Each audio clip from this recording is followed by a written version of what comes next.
কোন সন্তানের মা মারা গিয়েছেন, আর সেই মায়ের বাইবেলের অনেক লোক রয়েছেন যাদেরকে ধার্মিক প্রতিগণিত করা হয়েছে, যারা সশরীরে স্বর্গে চলে গেছে, তাদের স্মৃতিসভা হয়।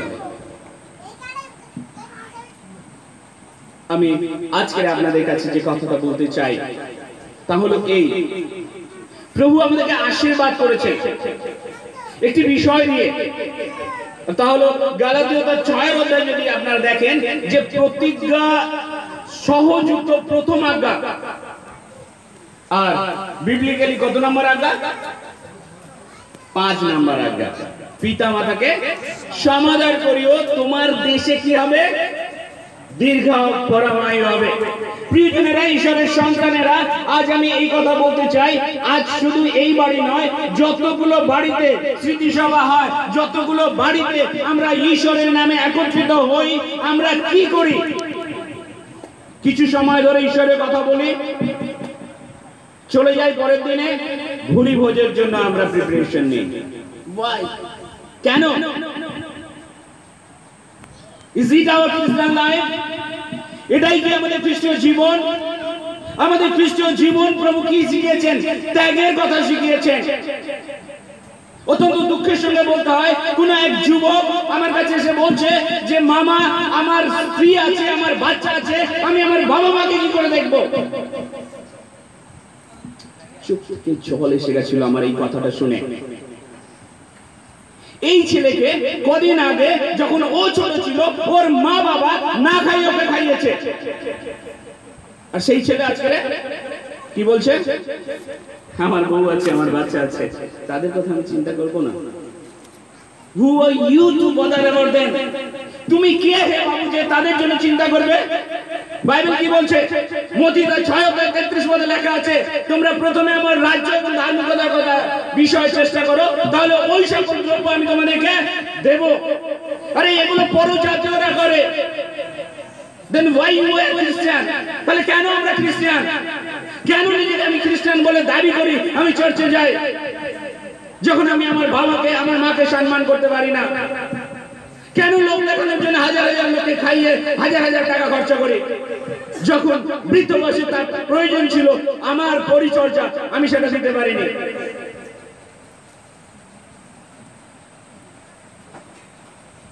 আজকে আমরা প্রায় চার্চে চলে যাই ঈশ্বরকে খোঁজার জন্য। ঈশ্বর আমাদের প্রত্যেককে দুটো করে ঈশ্বর দিয়েছেন, যেন আমরা তার সেবা করে আমাদের আয়ুকে দীর্ঘায়ু করতে পারি। অথচ সেই ঈশ্বরের দিকে আমাদের কোনো ভূক্ষেপ নেই। প্রিয়জনেরা, ঈশ্বরের সন্তানেরা, এটা বাইবেলের কথা। আমরা খ্রিস্টান, আমরা বলি বাইবেলে যা লেখা আছে আমরা যদি তা না মানি, তাহলে আমরা কোথায় যেতে পারবো না? স্বর্গে। আমরা সবাই দৌড়াচ্ছি কোথায় যাওয়ার জন্য? স্বর্গে যাওয়ার জন্য। কারণ স্বর্গে কি আছে? অনন্ত সুখ রয়েছে, শান্তি রয়েছে। সেখানে এই যে মৃত্যু, আজকে আমাদের যে ভগ্নী মারা গিয়েছেন, 41 দিন পরে আবার আমরা তাকে স্মরণ করতে এসেছি, এরকম বিড়ম্বনা সেখানে নেই। আছে তো শুধু প্রেম, শান্তি, ভালোবাসা এবং আনন্দ। সেই জায়গায় যাওয়ার জন্য আমরা প্রত্যেকেই লালায়িত, অথচ ঈশ্বরের আজ্ঞা মানতে আমরা কেউই বাধ্য নই। শাস্ত্র কি বলছে? তোমরা কার আজ্ঞা মান্য করছো? বলছে এই লোকেরা ওষ্ঠধরে আমার সম্মান করে, কিন্তু ইহাদের অন্তঃকরণ আমা হইতে দূরে থাকে। ইহারা অনর্থক আমার আরাধনা করে, মনুষ্যদের আদেশ ধর্মসূত্র বলিয়া শিক্ষা দেয়। আমার আরেকজন পুরোহিতের মতো কোন ব্যক্তি যারা নিজেদের লাভ দেখতে পেয়েছিল এরকম যোগ্যতে, তারা এই শিক্ষাগুলো দিয়েছে যেগুলো করতে হবে। কি মনে হয় আপনার আমার বাপের জায়গা স্বর্গ, যেখানে আমি প্রার্থনা করে একজনকে স্বর্গে পাঠিয়ে দেবো? আমার পৈতৃক সম্পত্তি কিছু দিয়েছিল, তাই কিছু কিছু কাজের জন্য আমি দান করে দিয়েছি। মিড ডে মিল স্কুলের জন্য, চার্চের জন্য, চলো তোমরা তোমাদের মতো করে ব্যবহার করো, কারণ ওটা বাবা দিয়েছিল। আর আমাদের পরিবার খুব ছোট, সব জায়গায় বলে থাকি আমরা হলাম 9 ভাই বোন এবং আমি সব থেকে লাস্ট। সেই কারণে যা কিছু করেছো বড়রা কষ্ট করে করেছে, আমি কিছু করিনি। এখনো যখন সমস্যা হয় বাড়িতে, আমি বলি তোমাদের যদি কারোর কিছু লাগে এখান থেকে নিয়ে নিও, কারণ আমি খেটে কিছু করিনি, তোমরা সব কিছু করেছো, তোমরা নিয়ে নাও। প্রিয়জনেরা, ঈশ্বরের সন্তানেরা, আমরা কেউ কিছু এখান থেকে নিয়ে যেতে পারবো না। সেই কারণে ইয়োব কি বলছেন, আমি খালি হাতে এসেছিলাম, খালি হাতেই ফিরে যাব। ঈশ্বর দিয়েছেন, ঈশ্বর লইয়াছেন, ঈশ্বরের ধন্যবাদ হোক। প্রিয়জনেরা, আমাদের কারোর জন্য চিন্তা করার দরকার নেই।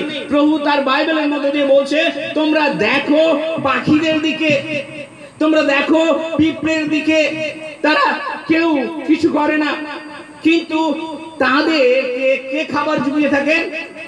ঈশ্বর।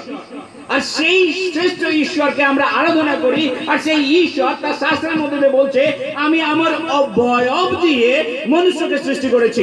আদি পুস্তক তার 1:26 পদে লেখা আছে, আমি আমার অবয়ব দিয়ে মনুষ্যকে সৃষ্টি করেছি, আমি আমার মতো করে সৃষ্টি করেছি।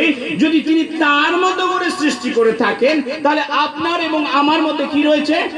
ঐশ্বরিক প্রেম রয়েছে। আছে? এখানে হাত দিয়ে বলতে পারবেন যে হ্যাঁ, আমার ঐশ্বরিক প্রেম রয়েছে?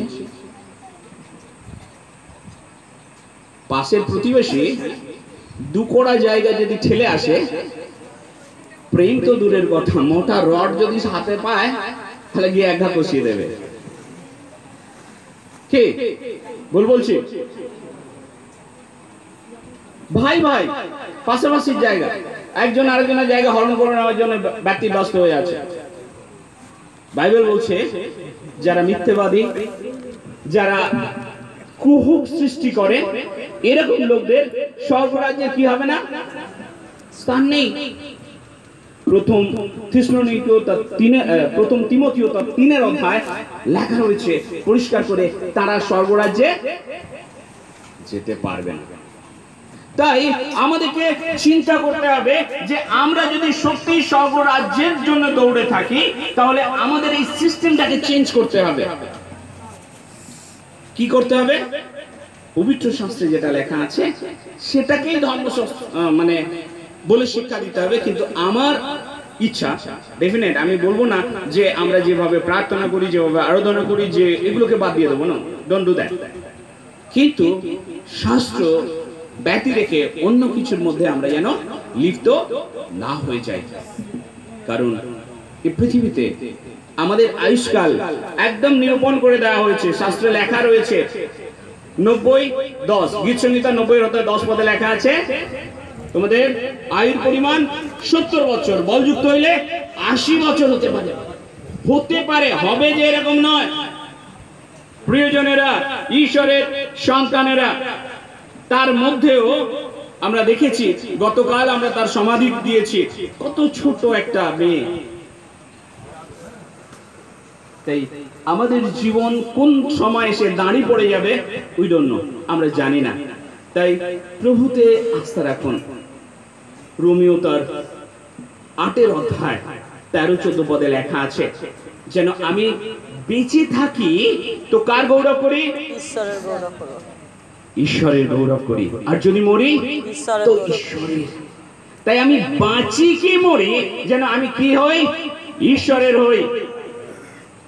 আর আপনি বাড়িতে বৃদ্ধ বাবা মাকে খেতে দেবেন না, আর পাড়ার লোকের কাছে আশা করবেন আপনার জীবন এবং মৃত্যু উভয়ই যিশুর সঙ্গে হবে। কি মনে করেন? পাড়ার লোকেরা তো বলবে না। আর যিশু সর্বশক্তিমান, তিনি অন্তর্যামী, তিনি সমস্ত কিছু জানেন। গতকাল যে কথা বলেছিলাম, আজকেরও সেই একই কথাই বলি, আমাদের উপসংহার শুনতে হবে। উপদেশক তার 12 অধ্যায় 13 এবং 14 পদে লেখা আছে, আইসো আমরা সমস্ত বিষয়ের উপসংহার শুনি। ঈশ্বরকে কি করো? ঈশ্বরকে বিশ্বাস করো এবং তার আজ্ঞা সকল পালন করো, কারণ ইহাই সকল মানুষের কর্তব্য। আপনার এবং আমার কর্তব্য রয়েছে এই আজ্ঞাগুলো পালন করা। আর এগুলো যদি আমি না করি এবং আমি যদি দাবি করি, তাহলে কি আমি, কি মনে হয়, ঈশ্বরের সন্তান বলে পরিগণিত হব? আর যদি পরিগণিত না হই, তাহলে আমার জীবন, বেঁচে থাকা বা মরা, কোনোটাই খ্রিস্টেতে নয়, এবং আমি আশীর্বাদিত হচ্ছি না। এবং আমি যতই লাফালাফি করি না কেন, মথিলিখিত সুসমাচারের 7 অধ্যায় 21 পদের সেই কথাটাই আমার জীবনের সঙ্গে খেটে যাবে, যে যে কেউ আমাকে হে প্রভু বলে, তারা যে সকলেই স্বর্গরাজ্যে প্রবেশ করিবে এমন নয়, কিন্তু যে ব্যক্তি আমার সর্বস্ব পিতার ইচ্ছা পালন করে সেই পাবে কি? স্বর্গে যাওয়ার অধিকার। তাই সেই দিনে অনেকেই বলবে, অনেক লোক এসে বলবে যে প্রভু আপনার নামে কি আমি ভূত ছাড়াই নাই, আপনার নামে কি আমি ভাবানী বলি নাই, আপনার নামে কি আমি পরাক্রম কার্য করি নাই? তখন স্পষ্টই আমি তাদেরকে বলিব, অধর্মচারী আমার নিকট হইতে দূর হও, আমি তোমাদেরকে, স্পষ্ট বলবেন তিনি। তাই নিজেকে প্রশ্ন করুন, অন্যকে দেখার দরকার নেই। পাশের লোক চার্চে যায়নি, তাকেও দেখবেন না। পাশের লোক গালাগালি করছে, তাকেও দেখবেন না। আপনি নিজেকে প্রশ্ন করুন, নিজেকে দেখুন আপনি কোন জায়গায় দাঁড়িয়ে আছেন। Are you acquainted with the God, আপনি কি প্রভুর সঙ্গে সংযুক্ত হয়ে আছেন? আপনি কি প্রভুর সঙ্গে চলছেন? যেমন হনক চলেছে। বাইবেলে লেখা আছে যে তার সন্তান হওয়ার পরে সে আরো ঈশ্বরের সঙ্গে গমনাগমন করলেন। হালেলুয়া। আর আমাদের বর্তমান সমাজের পরিস্থিতি কি? যখনই সন্তান হয় আমরা ঈশ্বর থেকে দূরে সরে আসি, কারণ আমার সন্তানকে কি করতে হবে? প্রতিপালন করতে হবে, উচ্চ শিক্ষায় শিক্ষিত করতে হবে, একজন ভালো সমাজের প্রতিষ্ঠিত ব্যক্তি করতে হবে। তাহলে বাইবেলে কি বলে? গীত সংহিতা লেখা আছে, দেখো সন্তানেরা সদা প্রভু দত্ত অধিকার, গর্বের ফল তাহার দত্ত পুরস্কার। তিনি যদি সন্তান দিয়ে থাকেন, তাহলে তার ভালো মন্দর দায়ভার কার? দায়ভার ঈশ্বরের। আমি খালি ড্রাইভার টু পৌঁছে দেওয়া। যার কারণে হিতোপদেশ তার 22 অধ্যায় 6 পদে লেখা আছে, বালককে তার গন্তব্য পথ অনুরূপ শিক্ষা দাও, সে প্রাচীন হলেও। এগুলো করতে হবে আমাদেরকে। এগুলো করলে তবেই তো আমরা তাদেরকে নিয়ে যেতে পারবো। খাওয়া দাওয়ার জন্য চিন্তা করতে হবে না। মুশি কবার 40 দিন না খেয়েছিল? একবার?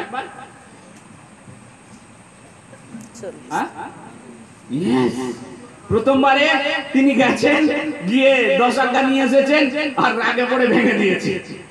আবার তিনি গেছেন সেম ওয়েতে, আরো 40 দিন তাকে না খেয়ে ঈশ্বরের সঙ্গে তিনি ছিলেন। প্রভু যিশু যখন এই পৃথিবীতে ছিলেন, তিনিও 40 দিন না খেয়েছিলেন। অর্থাৎ না খেয়ে থাকলে মানুষ মরে যাবে না। কালকেই বলে আমি কাউকে একজনকে বলছিলাম যে দানে দানে পে লিখা रहता है खाने वाला का नाम। প্রত্যেকটা দানায় ঈশ্বর আপনার নাম লিখে দিয়েছে, যে মিস্টার জয়ন্ত, আজকের এই খাবারগুলো তোমার। আর যদি যেদিন না লিখবে সেদিনে ড্যাশ ড্যাশ ড্যাশ খেয়ে থাকো। কিন্তু মারবেন না তিনি আপনাকে। আমরা ঈশ্বরের উপরে ভরসা করা ভুলে যাচ্ছি। প্রিয়জনেরা, ঈশ্বরের সন্তানেরা, আসুন, আমি এইরকম সবার বিরোধিতা করি না, কিন্তু এরকম সবার যে সমস্ত সন্তানরা করার পরিকল্পনা করছে তাদের উদ্দেশ্যে বলি, এইরকম সবার পয়সা নিয়ে আপনি আপনার বাবা মাকে যত্ন করুন, তাদের সেবা পরিচর্যা করুন, এবং দেখুন আপনি যে দীর্ঘায়ুর জন্য লড়াই করছেন, অটোমেটিকলি ঈশ্বর আপনাকে সেই দীর্ঘায়ু দেবেন। ঈশ্বর তার বাক্যের প্রতি আশীষ দান করুন এবং আমাদেরকে আশীষ দান করুন, যেন আমরা প্রত্যেকে শাস্ত্র অনুসারে জীবনযাপন করি। আমি অনুরোধ করবো একটা ছোট গান করার জন্য।